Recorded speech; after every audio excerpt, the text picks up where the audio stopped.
In Chapter 6, we will be learning how to record, summarize, and present the business transactions for a merchandising company.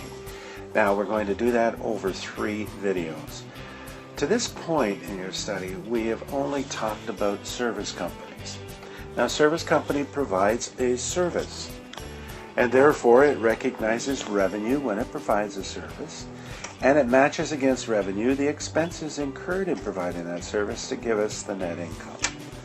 A merchandise company, by contrast, doesn't provide a service. What it provides is a product. They did not manufacture that product. They purchased in that product. They did not change the product in any way. They simply put a price tag on it or put it on a hanger or what have you, put it on the shelf, and the customer came in and purchased it. So you see, we have some new accounts. When we sell something, we recognize, let's say we sold it for 100. But what the item we sold for 100, we had to buy ourselves. Let's assume we paid $60 for that. That's called the cost of goods sold.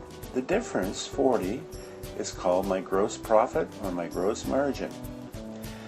So here we have some new terms. Sales revenue, sales instead of service revenue. Cost of goods sold, which is the cost of the item I purchased and sold to my customer. The difference is the gross margin. From that, we then subtract our operating expenses to give us our net income. So some new terminology.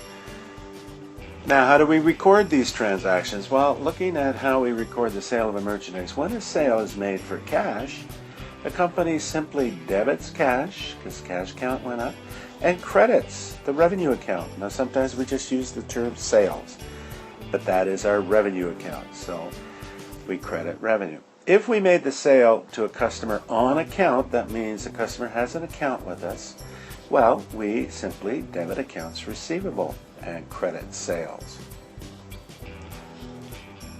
Now, because we're selling a product, we could be selling it at a discount. And we offer sometimes to our customers terms of sales. 2, 10, and 30 will be on the bill, which means that if the buyer pays within 10 days of the invoice date, they may deduct 2% of the sale. If the payment is not made within that discount period, then they must pay the whole amount in 30 days. So therefore, a cash discount is a deduction from the invoice price that can be taken only if the invoice is paid within a specific time period. Let's assume on July 12th we sold to a customer on account, and we gave them the terms 2, 10, net 30.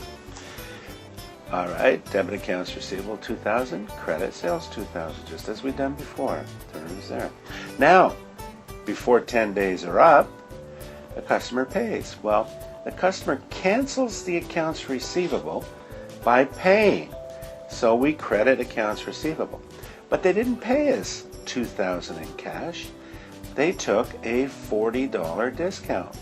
That $40 discount is a 2% of $2,000.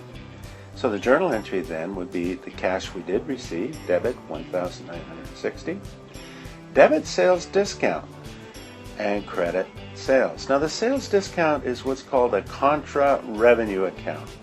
That is, sales has a credit balance, so sales discount, instead of debiting 40 here, sales, we set up a contra account. Contra means opposite, and we put the debit in here. So we say sales 2,000 less sales discount of 40.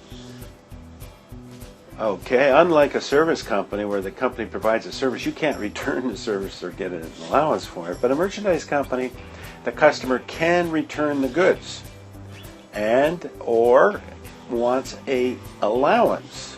That is, I'll keep the goods, but I want you to give me back some of the money I paid, or I'm not going to pay you the full amount. Assume a customer returns 300 of goods sold on account. Well, what we do is we set up a sales, returns, and allowance account. Sales is, and this too is a contra revenue account. We debit it, 300, and we take the customer out of the accounts receivable take them out. So there's our journal entry when it is returned, when the goods are returned. Now, how do we show this on the income statement of a retail company? Well, here we have just the partial, just the beginning sales. So we have gross sales, $282,000. But we say less sales discounts, $5,000. Less sales returns and allowance of $15,000. Now, because we're adding them together, we move to the inside column. We carry the total out here, and we subtract it, and we get net sales. So net sales is gross sales minus sales discount minus sales returns and allowance. Now, in our accounting records, sales is a credit balance account. And sales discount and sales returns and allowance are contra accounts. They're debit balance accounts because they will be subtracted from gross sales to get us net sales. Next, we will look at the cost of goods sold section.